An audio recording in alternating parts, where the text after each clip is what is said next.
mois de Ramadan, on a tendance à mélanger les aliments.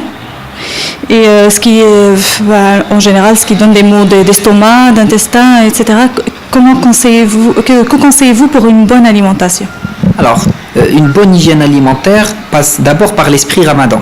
Donc, au-delà du fait que ça soit un mois sacré, Ramadan, c'est une bonne opportunité pour purifier le corps. Je m'explique. Au-delà d'arrêter de manger durant la journée, il faut organiser son temps. Ça commence déjà par être actif le matin.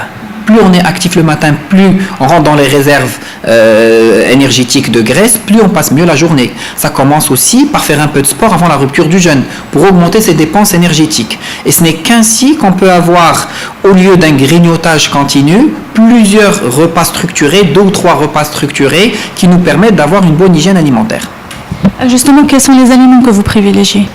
Alors, ce qui est important, c'est d'abord privilégier les sucres lents, surtout au suhoor. Pourquoi les sucres lents? Je parle de céréales, de pain, de flocons d'avoine, de riz. Parce qu'au suhoor, j'ai besoin de sucres lents pour pouvoir tenir le coup durant la journée.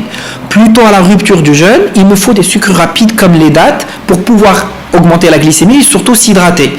Et puis bien entendu, le reste de la structure alimentaire, ça doit être une alimentation équilibrée, je dois avoir de la protéine, des légumes, chaque type alimentaire dans mon alimentation. Alors ce qu'il faudrait plutôt éviter, c'est les choses qui sont mal digérées, et notamment on commencera en premier lieu par les fritures. Ça c'est une catastrophe en termes de digestion et de flatulence, de reflux. Et puis les trop sucrés, alors c'est ce qui fait mal au moment de la rupture du jeûne, c'est le trop de sucre, le trop de farine et de friture. Justement, la nuit, pendant le mois de Ramadan, est plus courte que la journée. Quel est le rythme idéal pour prendre les 3 repas? Très bien. Alors, ce qu'il faudrait faire, c'est déjà rompre le jeûne légèrement, parce que la rupture du jeûne, c'est juste une pause. Donc, et pas se jeter sur la table pour tout manger. Donc, ça commence d'abord par le verre d'eau pour s'hydrater, les quelques dattes pour augmenter la glycémie, et puis par la suite, avoir 10 minutes après un repas très léger, juste un bol de shorba, de soupe, ce qu'on peut dans toutes les traditions marocaines. Et puis, ne rien manger, parce qu'il faut laisser le temps à l'estomac de se reposer, et 2 heures après, pouvoir avoir un dîner correct, de la protéine, des légumes, des choses comme ça.